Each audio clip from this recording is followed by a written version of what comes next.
আসসালামু আলাইকুম প্রিয় দর্শক, আশা করি আপনারা সবাই ভালো আছেন। আজকের ভিডিওতে আমরা আলোচনা করব 2026 সালে জুলাই মাস পর্যন্ত মালয়েশিয়ার শ্রম বাজার এবং বাংলাদেশি কর্মীদের জন্য কলিং ভিসার সর্বশেষ আপডেট নিয়ে।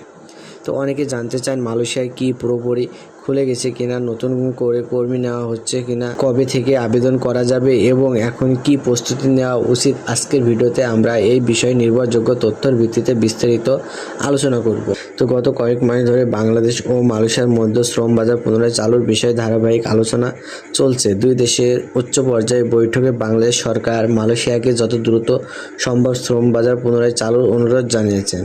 মালয়েশিয়া প্রধানমন্ত্রী বিষয়টি বিবেচনা করার আশ্বাস দিয়েছেন এবং উভয় দেশে স্বচ্ছ, কম খরচে ও নিয়মতান্ত্রিক কর্মী নিয়োগ প্রক্রিয়া গড়ে তোলার বিষয়কে একমত হয়েছে।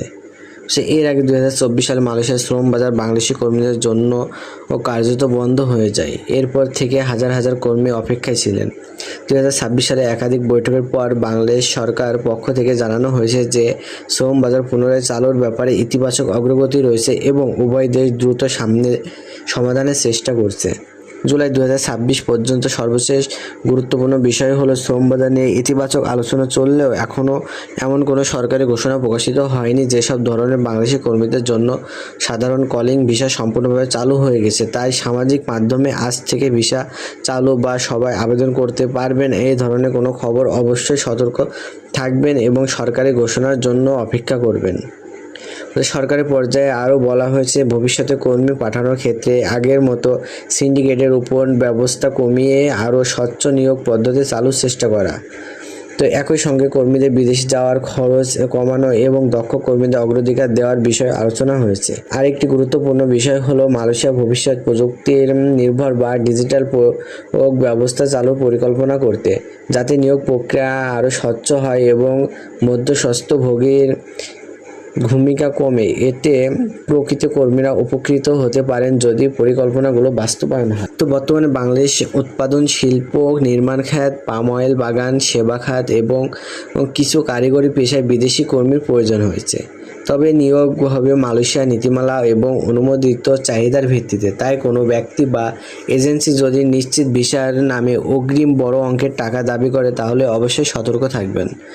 আপনি যদি মালয়েশিয়ায় যাওয়ার পরিকল্পনা করে থাকেন তাহলে এখন থেকে আপনার পাসপোর্টের মেয়াদ ঠিক আছে কিনা, প্রয়োজনীয় প্রশিক্ষণ সম্পন্ন হয়েছে কিনা এবং বৈধ রিক্রুটিং এজেন্সির মাধ্যমে আবেদন করার প্রস্তুতি নিয়ে রাখুন। দক্ষতা যত বেশি হবে সুযোগ পাওয়ার সম্ভাবনা তত বাড়বে। তো সর্বশেষ বলা যায় যে জুলাই 2026 পর্যন্ত পরিস্থিতি আগের তুলনায় বেশি ইতিবাচক। তো বাংলাদেশ ও মালয়েশিয়ার মধ্যে নিয়মিত আলোচনা চলছে এবং উভয় দেশই শ্রম বাজার পুনরায় চালুর বিষয়ে কাজ করছে। তবে এখনও পূর্ণাঙ্গভাবে ক্যাটাগরি কলিং ভিসা চালু সরকারি ঘোষণা প্রকাশিত হয়নি।